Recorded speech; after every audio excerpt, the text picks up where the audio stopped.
Welcome, travelers, to Rumors in the Mist. I am your host, Morgan Mossberg, and I am the co-host, Ash.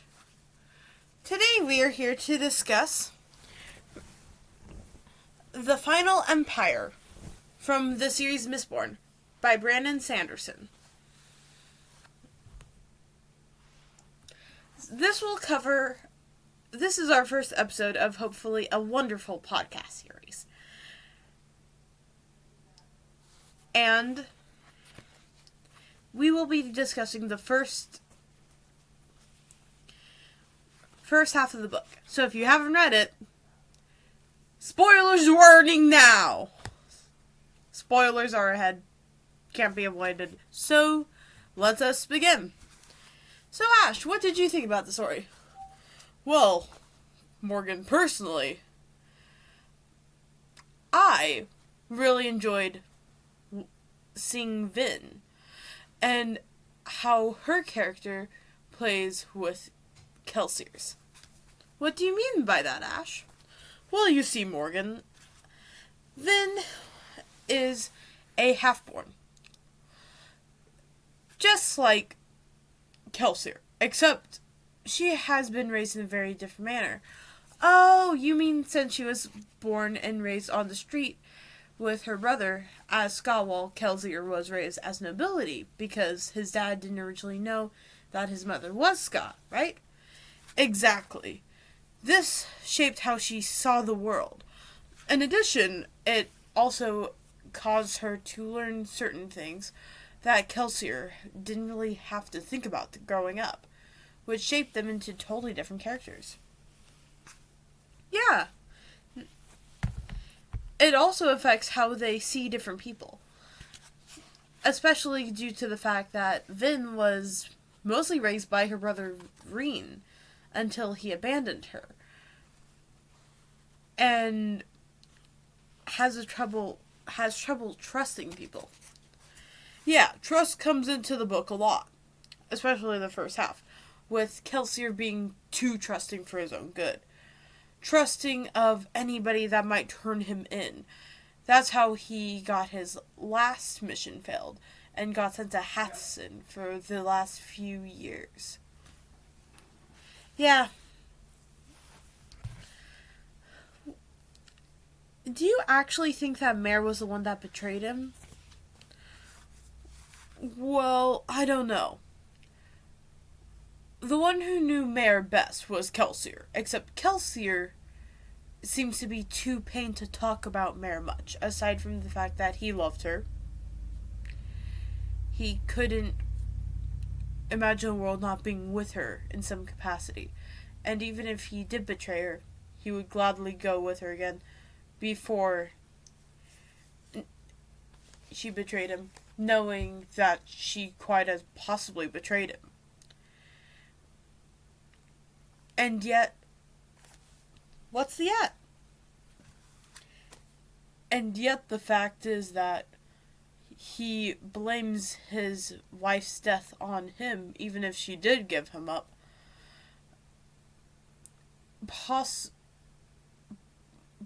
Partially because he doesn't know why she got sent to Hathsin with him at a later date. But also due to the fact that, how should I put this? Him finally giving into the thought that she gave him up caused her to give up her fighting spirit and caused her death. Yeah. You say that. And that's what Sanderson wrote was the reason why Kelsier got his powers.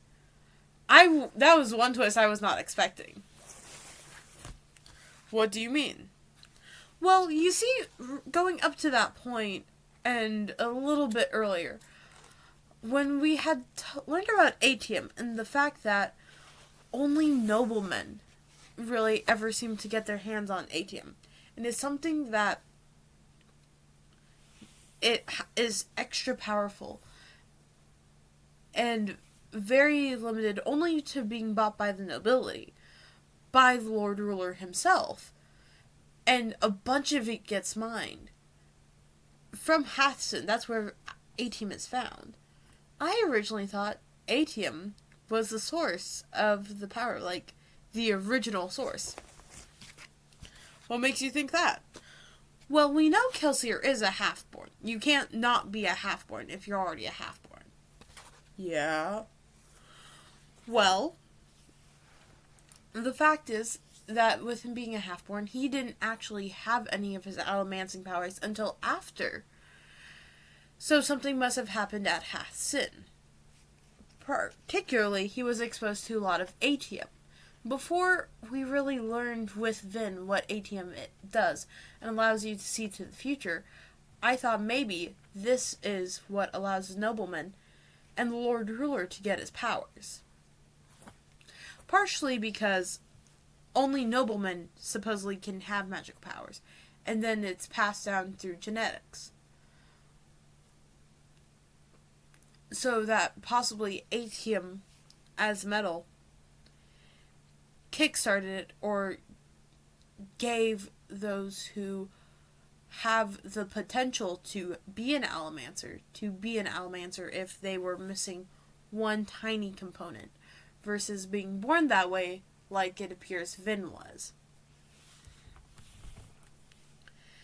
It would also make sense if it elongated the Lord Ruler's life, because based on how the Lord Ruler is portrayed, he is very godlike. And yet,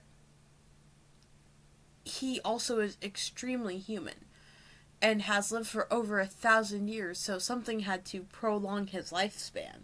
But we don't know what. So, if the most powerful thing on the earth that couldn't necessarily kill him, but allowed to kickstart magical powers, and just sort of, I don't know, maybe allow someone to live over 1,000 years, was supposedly this really rare metal that someone just wandered across one day and found it, and it worked, they would want to hoard it all to themselves. That was also, in my mind, partially why the Lord Ruler wasn't really allowing anyone to buy it other than noblemen whose families he's trusted for over 500 years. And also just sort of keeping like 90% of it all to himself and creating a monopoly because people want power and greed. That is partially why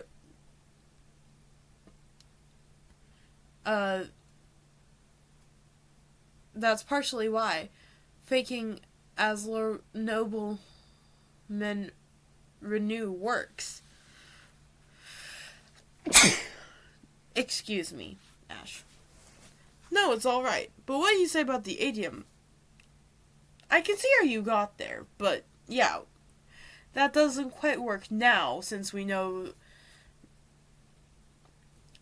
that it just allows people to see the future and every possibility if both people are burning it. Unless if there's another hidden power with it that we don't know of. Yeah, it was just an original thought I had about a third way through the book. Fair enough.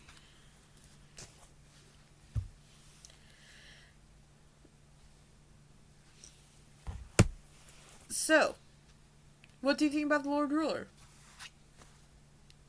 What do you mean? Did you not find it interesting with all the chapter headings? You didn't pick up on it? Pick up on what?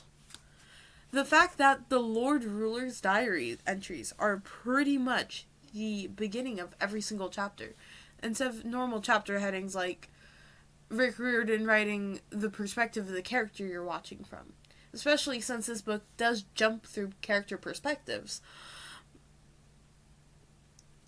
Or, like, a description of what's going to happen. You see a glimpse into the mind of the Lord Ruler before he became the all-knowing God we see him as today.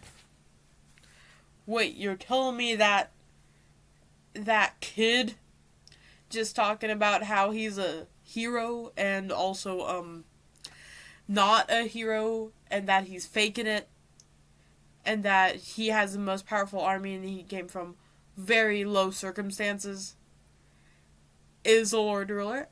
I mean, look at it. It makes sense. The Lord Ruler just appeared out of the blue. But no one can just do that. What if he was a low nobody, so nobody really thought about him? Rising through the ranks after seeing something he saw unjust. After years of fighting, he finally got there. Why? And the Lord Ruler hates Terrismans. Terrismans. Our listeners don't know about that. Don't worry. We'll discuss about Terrismans in a second. Okay, go on. The Lord Ruler hates all Terrismans and Seekers.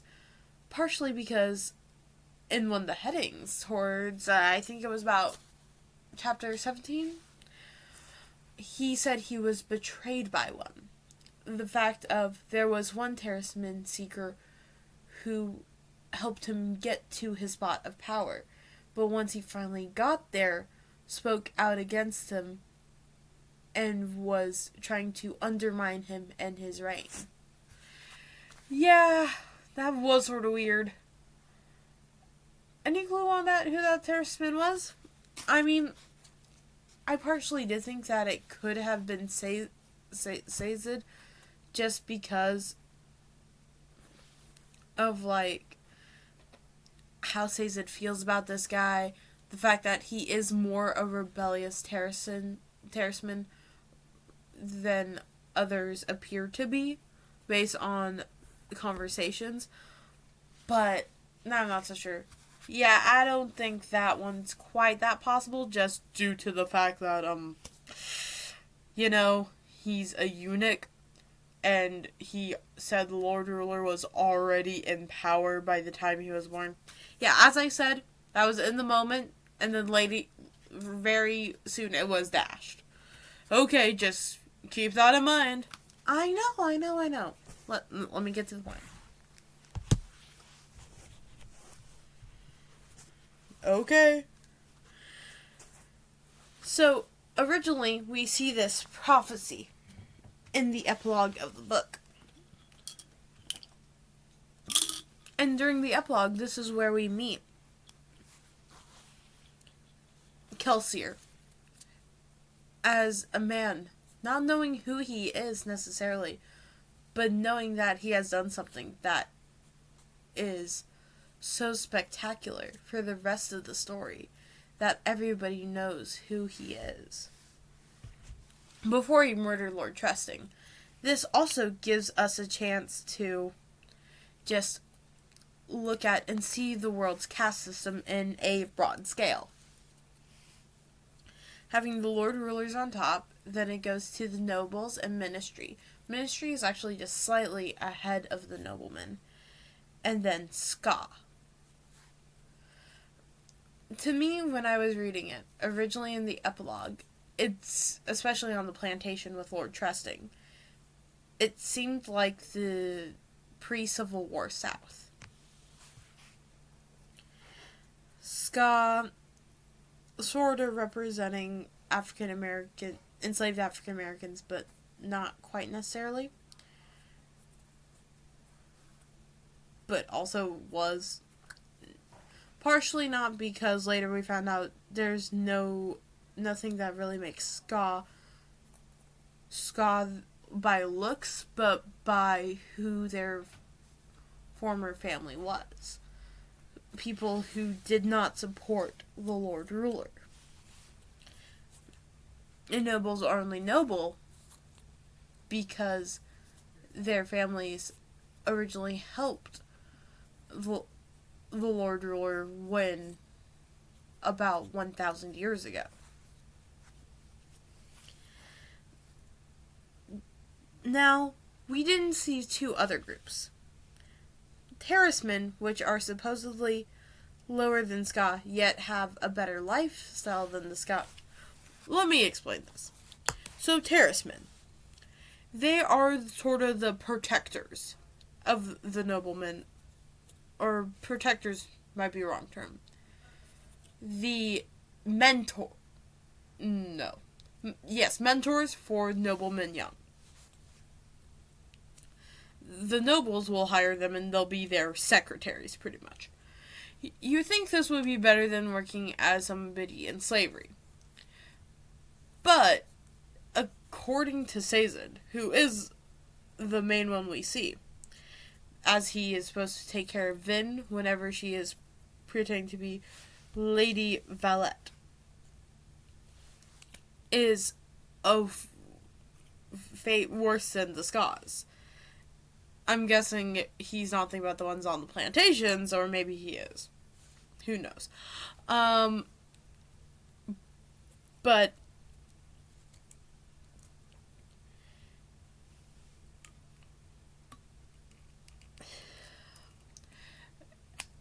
none of them have a choice of who they can be or who they want to be. None of them can ever have control over their own bodies. They are stripped of the possibility of even having kids and making a family from when they're born. Then they're sent, if they've been determined to be a teacher. And then they're sent to these training camps where they're taught to be subservient in every way. Now, Ska are also in a way taught to be this, but not because of who they are, but because they constantly fear for their lives. Because Ska can get beat up and no one will bat an eye. But for terracemen, they're taught that their place is below the nobleman's feet. Not that underneath the Ska, but the lack of choices make them a lower class, in a way, in a sense. And most of them won't start a revolution or be rebellious because of that was the way they were taught. The most rebellious thing they do is to keep knowledge and pass it to future generations as keepers.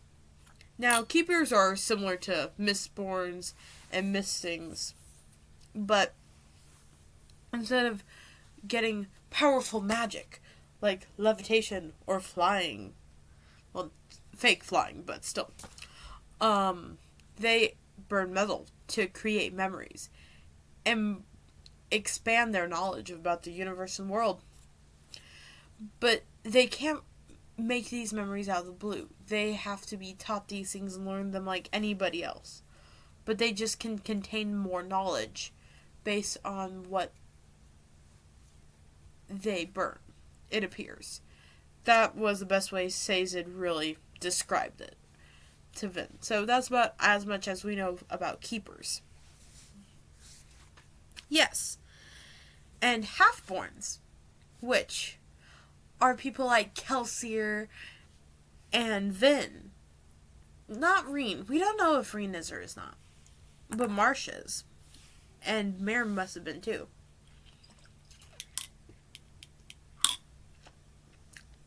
Is you are half Ska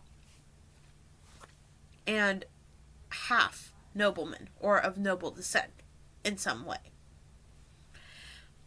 This gives the possibility of half-borns gaining powers through what seems like, based on descriptions, to be a mutation in genetic code in the noble families bestowed on them weirdly by the Lord Ruler. This is fantasy, not totally science, but science does play a slight role in this.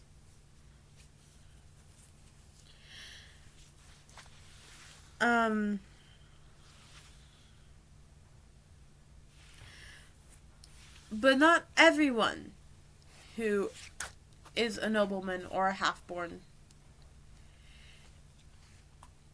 do get powers. But it's this possibility of powers that makes the Ministry and Lord Ruler have fears about this. So half-borns are not allowed. They are tracked down and killed.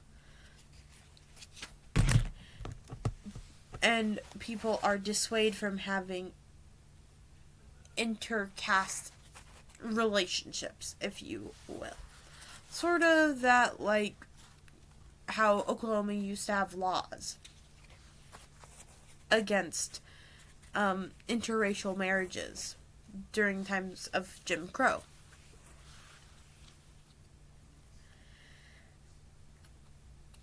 It was due to the fear of half-borns having these powers and causing an imbalance in societal structures. If they have the ability to have these powers, what's stopping them from using the powers if they get them? And they can't control who has powers and who doesn't. So it's just better to get rid of all of them versus letting see what comes to fruition due to fear of having a revolution.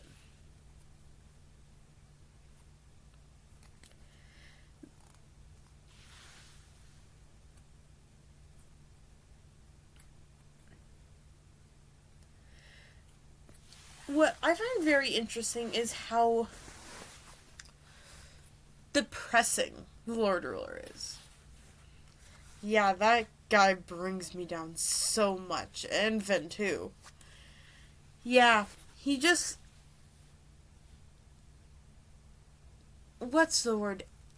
Emits a depressing atmosphere around him. But this is quite expected and not usually very played upon in fantasy. The idea that if you live on forever and that everyone around you dies, you will tend to feel less persuaded by things and more cold-hearted and distant from everybody else. This is, as it seems, how the Lord Ruler is.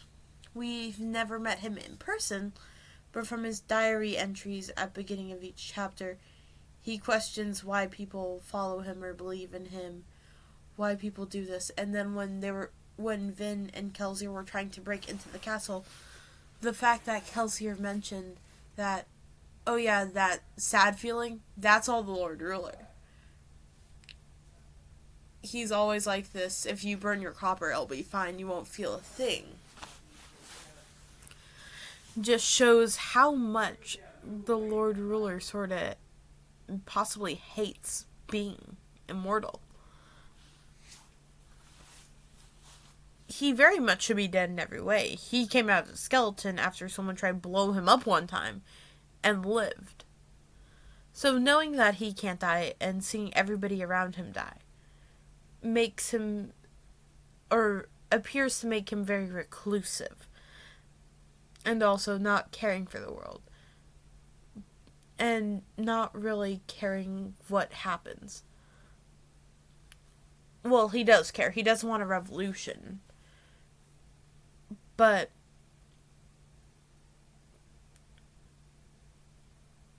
he's also like, I guess relax is not the right word, nor chill. He sort of like allows nobles to get away with anything and everything they want. Because what's the point? They're noblemen. They have an average lifespan. They'll probably only live up to 90 years if lucky. And the more likeliness is they'll probably die around 70. Which is, for him now,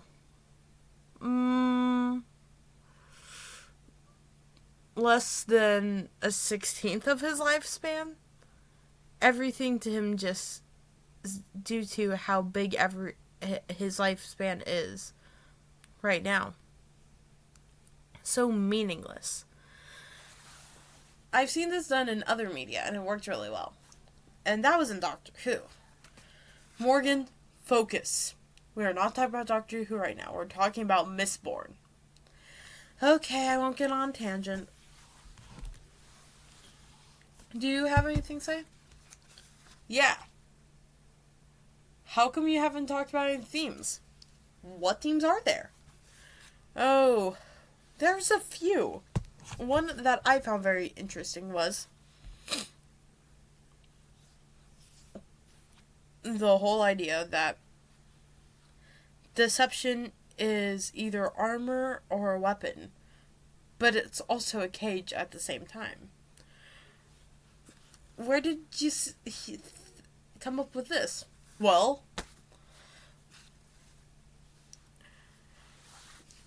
because Vin has Lady Valette. Did I miss something? Apparently. You see, Vin really likes being who she is, but she also knows the hardship about this. And when playing Lady Valette, she has been given more opportunities, being better taken care of, not having to worry where she'll be, and she gets a higher position in the world. So, it's protecting her from the evils that she had to deal with being an urchin on the street, and also how people treat her. They treat her much nicer because they think she's a noble. Yet, she is freer than she was in some ways, as in not having to fear of being left for dead if she can't work. She's also trapped, not in a physical cage, but in a societal structure. How people believe that nobles should act and what they should wear make her stay inside the manor all day long. She has to wear dresses, which she does appear to like, so you can't say she doesn't have some interesting fashion sense. Though that red dress did sound gorgeous. At the same time, she feels trapped and she can't move or leave like she could when she had to, living on the street. It feels unnatural to her, yet she enjoys it. But at the same time, she wants to fight against it. She can't be Lady Valette with all the opportunities and be herself as Vin, the thief, the con artist, and have the freedom to go where she wants. She either has the opportunities and stability, but is being watched like a hawk, being trapped by the eyes of other nobilities, and living in fear that she'll be caught as a fake, or live as Vin, the street urchin, someone who has to fight for every meal, make sure she doesn't, get raped, fear for her life constantly because she has powers that will make people kill her, but she gets to be who she wants to be, and she feels as free as a bird. The deception for her is an escape, but also a prison. Yeah. The theme I thought you were talking about was going to be trust. Trust? Yeah, trust. Sort of how, as before we were talking about Vin and Kelsier, how experiences affect how you see the world around you. How the way Vin was raised up by Vreen to see all the negative sides of people and believe that everyone's going to betray you. And how Kelsier was raised like he was a noble. Not knowing, or maybe knowing he was God, but being given a very nice childhood, not having to fight to survive from beginning of day one, greatly affected how they saw the world. Kelsier puts trust above everything else, and Vin is seeming to develop the idea of trust, but also hates every bit of it, just thinking that everyone's gonna turn away from her and leave her in the dust. She also thinks that people only want to be around her to manipulate her. We can see this whenever she's with Kelsier from the very beginning, and even now as Lady Valette.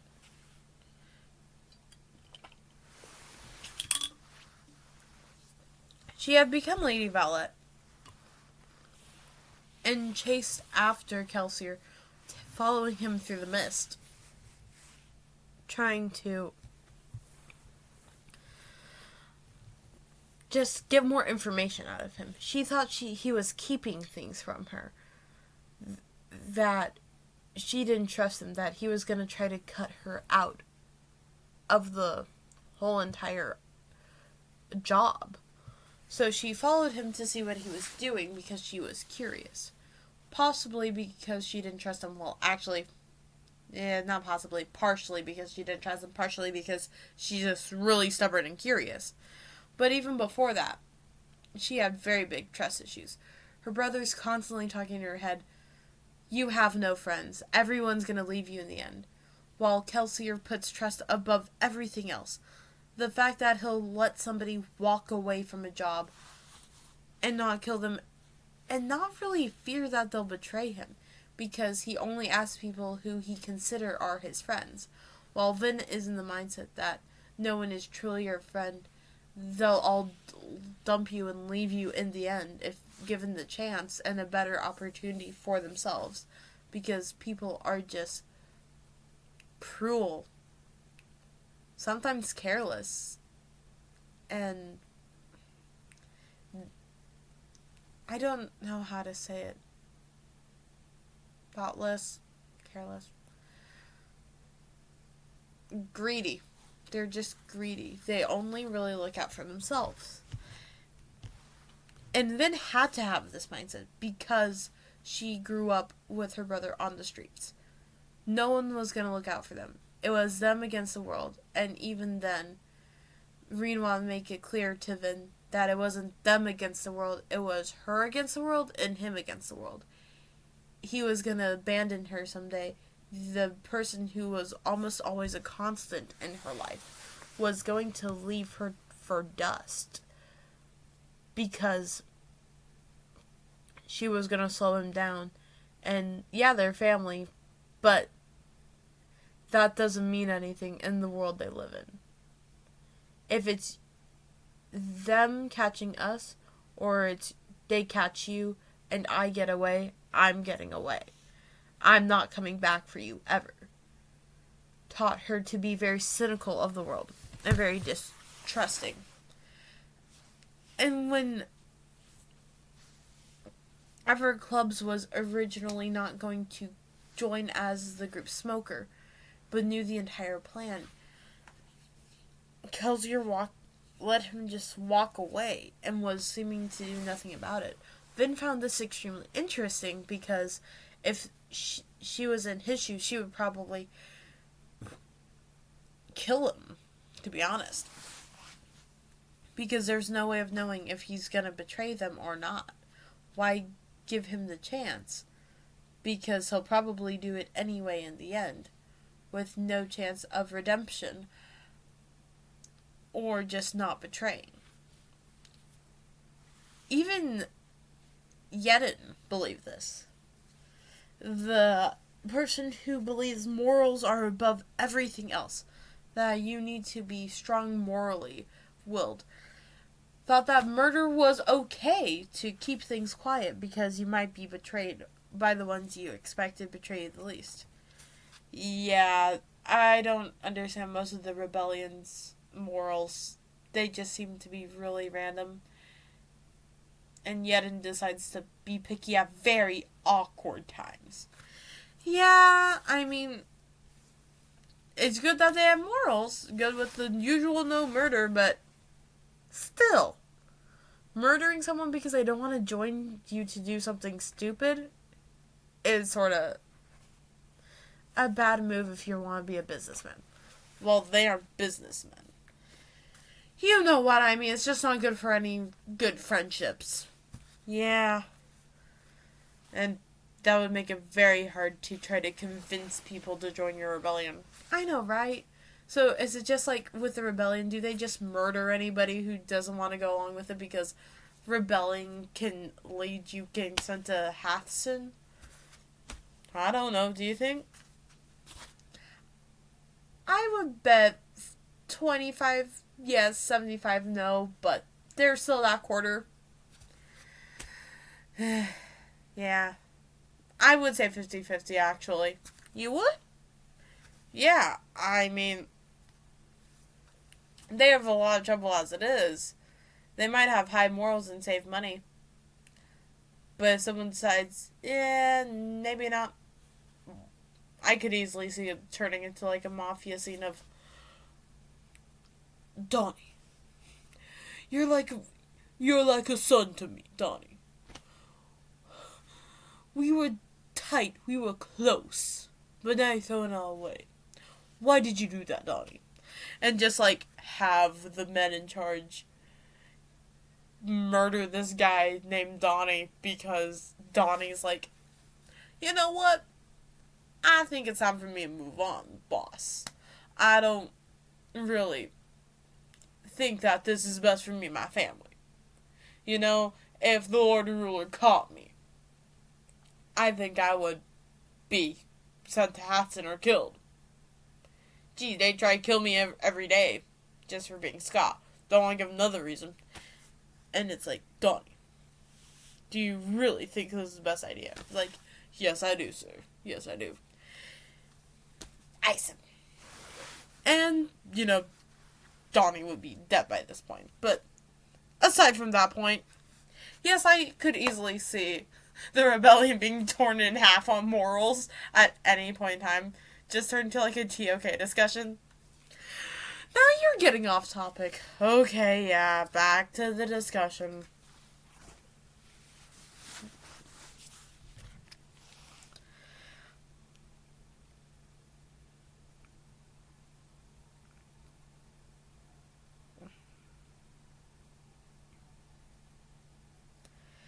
But yeah, Vin didn't even trust them enough to eat their food or drink their beverages until she went to the manor, and even then, she really only seemed to be trusting enough to learn about the powers of her look or allomancy. It's not until later until she really starts to warm up to them, and when they stop coming, her trust of them is easily dashed, versus Kelsey, who chooses to be extremely trusting in people and still have somewhat trust in his wife Mare, who everybody else believed gave him up, to still love him and still want to be with her. And sort of like make his trust maybe false believe that she didn't turn him in. Or if he does accept it, it's a bit harder to tell.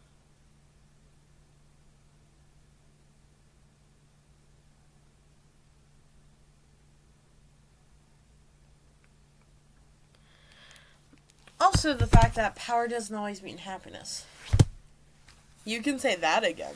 The Lord Ruler literally is immortal, and he is incredibly depressed. And then, in addition to that, it's not just him. Oh yeah, and like, all the keepers have all the power of knowledge. If knowledge is power, they are the most powerful people in the world. Yet they live in constant fear of being found out and being murdered. And they're also just really sad because they can't really share this information with anybody else for fear of being found out or nobody wanting to learn because it's against the rules. Yeah, but like, even when you're a Mistborn, like Vin, you can have all of these ample opportunities to do like whatever you want as long as you have metal and all this power. But Vin never seems to be truly happy at any point in this book, except maybe the one time she had that slight crush on the air, but it's also like, was she really happy, or did she just not know what those feelings were? And she had those feelings without being happy? Or was she happy, and then when she realized the guy wasn't interested in her, or not seeming to be, had to quickly dash from her. Vin just never really seems to be happy. She's always unsatisfied and greedy. Just like most noblemen's, but she came from a way of living that she didn't have much. So she is happy that she has more options, but she's never truly happy and content. I think content is the better word here for Vin. But like with the noblemen, they all want larger power. They all want to be Mistborn. They want to have more Mistborns. They want to rise in rank. Their greed prevents them from being happy, and they want to be lavish. But they're blinded by their own greed to the world around them, and they live in their own little noble bubble. I mean, it's also very easy to do that when you're just trying to get money and you're sort of controlled by the church, because that's pretty much what the ministry is. And has anybody else weirdly thought that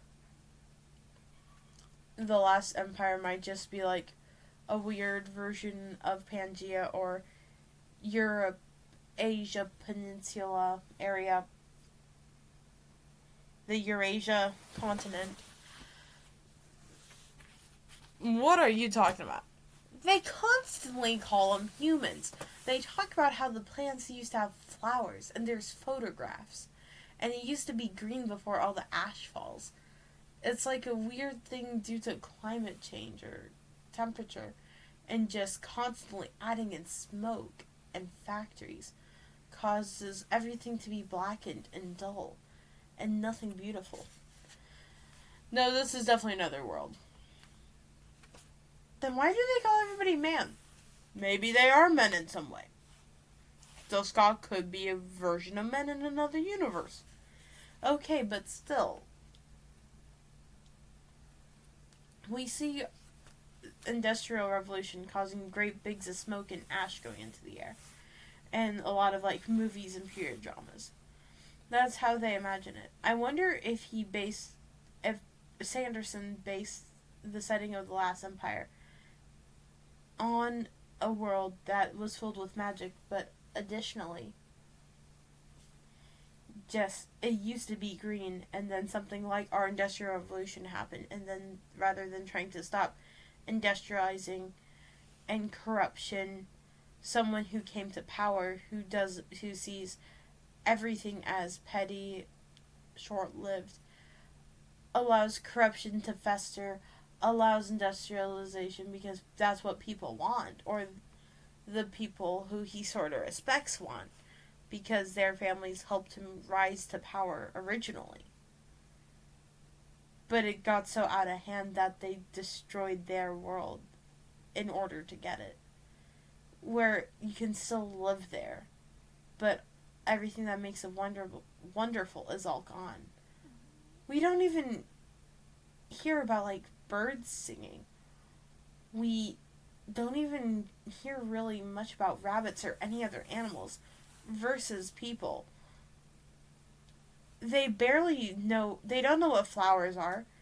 They know what fruits are, but they didn't know flowers turn into fruit, or that fruits used to be flowers, so maybe they had to create a new type of fruit because their flowers wouldn't grow anymore. And all of these things that just should make it inhabitable is totally fine, because they're living in this world where they can be lavish while other people suffer, but they bat an eye away due to ignorance because of their greed and trying to get another step up, and because they'd rather be partying all night long. It's giving me like Great Gatsby vibes, to be honest. I see where that's coming from. Oh dear, look at the time.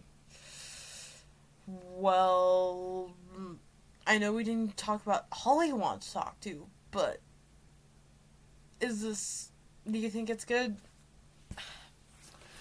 Maybe we'll talk about the magic system more later. Maybe talking about it after we find out what the 11th metal is, since it's never given a name other than the 11th metal. And we don't know how it's used and how Kelsier will use it. We just know he's going to try to murder the Lord Ruler with it. Maybe we should wait to find out what the 11th metal is before we really try to do a deep dive of the magic system. Or trying to figure out, map it. And then we can have a conspiracy board. I love mapping out board-wise with little corkscrews. Not conspiracies, but conspiracy boards are great. I know, right?